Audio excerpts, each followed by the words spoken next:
আসসালামু আলাইকুম। আজকে দেখাচ্ছি দারুণ মজার ডিম দিয়ে ফুলকপি ভাজি। এটা শীতকালের প্রধান আকর্ষণ। আমরা প্রথমে তেলের মধ্যে পেঁয়াজ কাঁচামরিচ দিয়ে একটু ভেজে এর মধ্যে আধা চামচ আদা বাটা, আধা চামচ রসুন বাটা দিয়ে ফুলকপি এবং আলু কুচি দিয়ে দিয়েছি। এর মধ্যে দিয়ে দিব আধা চামচ লবণ, আধা চামচ হলুদ গুঁড়া, 1 চামচ ধনিয়া গুঁড়া, আধা চামচ জিরা গুঁড়া, সব কিছু দিয়ে আমি একটু ঢেকে এটা সিদ্ধ করে নেব। আর কিছুটা সিদ্ধ হয়ে গেলে মাঝখানে তেল দিয়ে একটা ডিম দিয়ে দিব, দিয়ে একটু ঢেকে রাখবো যেন ডিমটা সিদ্ধ হয়।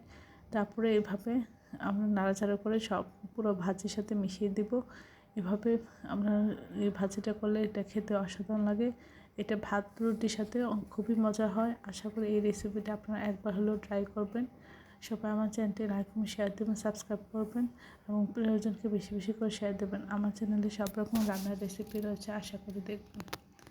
আর এই মজার ভাজিটা একবার হলে ট্রাই করে দেখবেন।